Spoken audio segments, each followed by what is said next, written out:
Wah, kamu menyampaikannya sangat tajam dan relevan banget. Memang, waktu Paulus bilang tidak mempedulikan agama, itu bukan bicara soal frekuensi ibadah, tapi soal isi hati dan sikap hidup yang jauh dari nilai-nilai yang seharusnya mengalir dari relasi dengan Tuhan. Benar banget yang kamu bilang, ada orang yang rajin ibadah, tapi hidupnya penuh kejahatan, munafik, dan gak ada buah rohani yang nyata. Sebaliknya, ada juga yang kelihatannya nggak aktif dalam kegiatan rohani, tapi hidupnya penuh kasih dan kejujuran. Tapi ya, idealnya iman yang sejati itu mestinya menghasilkan hidup yang memancarkan kasih, kebenaran, dan ketulusan.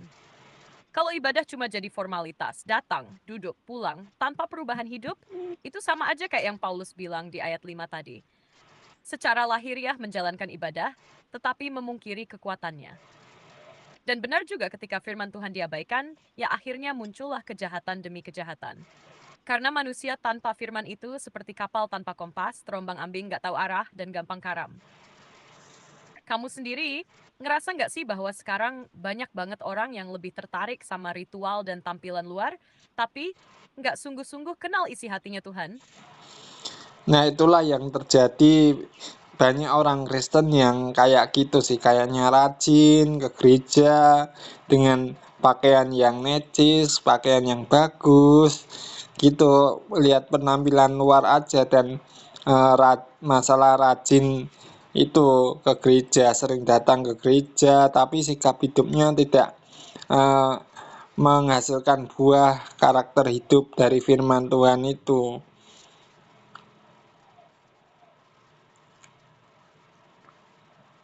Iya, bener banget. So, realita yang cukup menyedihkan nyata di banyak tempat. Orang bisa kelihatan sangat rohani dari luar. Rapi, necis, hafal ayat, aktif pelayanan. Tapi kalau dilihat lebih dalam, buah rohaninya nggak nampak. Cara ngomongnya kasar, gampang marah, suka menghakimi, atau bahkan munafik di balik layar. Tuhan Yesus sendiri kan pernah bilang di Matius 7, dari buahnya kamu akan mengenal mereka. Jadi ukuran rohani bukan dari seberapa sering dia ke gereja, tapi dari buah yang dihasilkan dalam hidup sehari-hari. Kasih, kesabaran, penguasaan diri, kebaikan, kerendahan hati, dan sebagainya. Kadang, kita bisa kejebak di budaya penampilan luar. Seolah-olah yang penting itu terlihat rohani, padahal Tuhan melihat hati. Dan ini juga jadi panggilan buat kita, bukan untuk menghakimi mereka, tapi untuk terus cermin pada diri sendiri dan mendorong orang lain supaya hidup dalam kebenaran yang sejati. Kamu sendiri, gimana biasanya menanggapi hal kayak gini kalau lihat di lingkungan sekitarmu? Kadang kan nggak mudah ya untuk menegur tanpa disalahpahami. Nah, itu dia masalahnya. Lanjut ke ayat yang ketiga.